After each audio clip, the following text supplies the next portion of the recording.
கர்த்தருடைய நாமத்திற்கு மகிமை உண்டாகட்டும். இயேசு கிறிஸ்து இந்த உலகத்தில் பிறந்தது எவ்வளவு உண்மையோ அதுபோல் இயேசு கிறிஸ்து வருவதும் உண்மையாக இருப்பதாக வேதம் சொல்கிறது. அதை நாம் விசுவாசிக்கின்றோம்.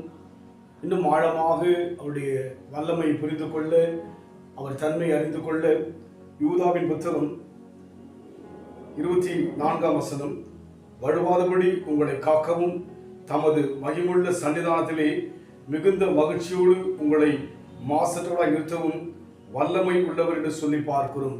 ஆம், தேவனுடைய ராயத்துக்குள்ளாக தேவ ஜனங்களாகிய நம்மை ஆண்டவர் வழுவாதபடி காக்க அவர் சித்தமுள்ளவராக வல்லமை உள்ளவராய் இருக்கிறார்.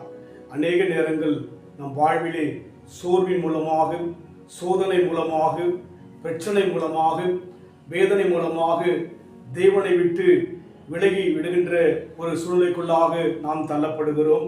ஆனால் தேவன் தன்னுடைய ஜனங்களை கைவிடவோ, மறக்கவோ, வெறுக்கவோ, தள்ளவோ விரும்புகிறவர் அல்ல. வழுவாதபடி உங்களை காக்கவும் தமது மகிமுள்ள சன்னிதானத்திலே, தேவனுடைய ராஜ்யத்திலே, பரலோகத்திலே மாசற்றவளாக சேர்க்கும்படியான வல்லமை பெற்ற தேவனாயிருக்கிறார். அன்றைக்கு இயேசு கிறிஸ்து மரிப்பதற்கு முன்பாக அங்கே ஒரு கல்வன் ஒருவனை குறித்து நாம் பார்த்திருப்போம். அந்த வேளையில் தாமே அவன் தேவனை நோக்கி பார்த்தபடியினாலே, இயேசுவை நோக்கி மன்றாடினபடியினாலே அவனை தேவன் தன் ராயத்துக்குள்ளாக, இளைப்பாதலுக்குள்ளாக சேர்த்ததாக சொல்லப்படுகிறது.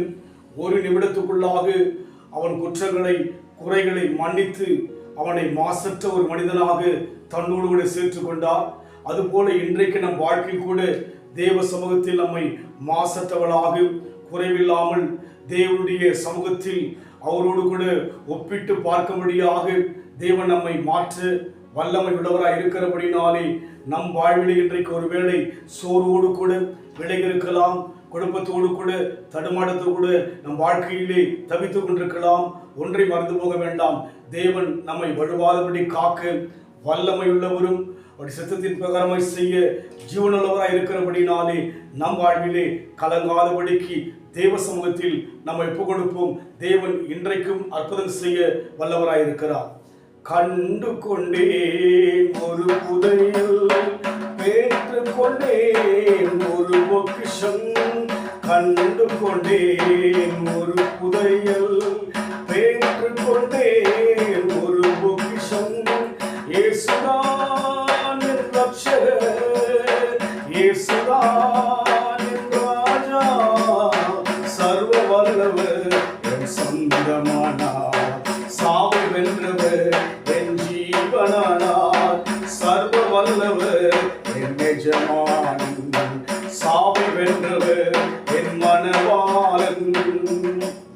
வழுவாதபடிக்கு ஆண்டவரை ஏற்றுக்கொண்ட அத்தனை பேரையும் தேவன் தம் ராஜ்யம் சேர்க்கும்படியாக, அதோடு மாத்திரமல்ல யாவரும் கெட்டு போகாமல் தேவ சமூகத்தில் வரும்படியாக ஒரு வருகை தாமதமாக பொறுமையாக இருப்பதாய் தியானித்தோம்.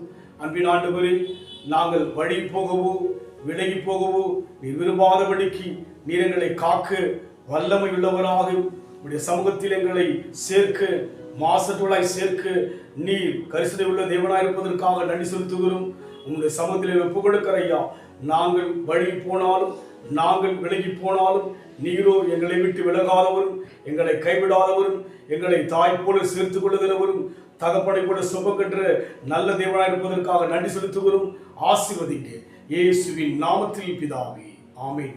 கர்த்தர் ஆசீர்வதிப்பாராக. God bless you.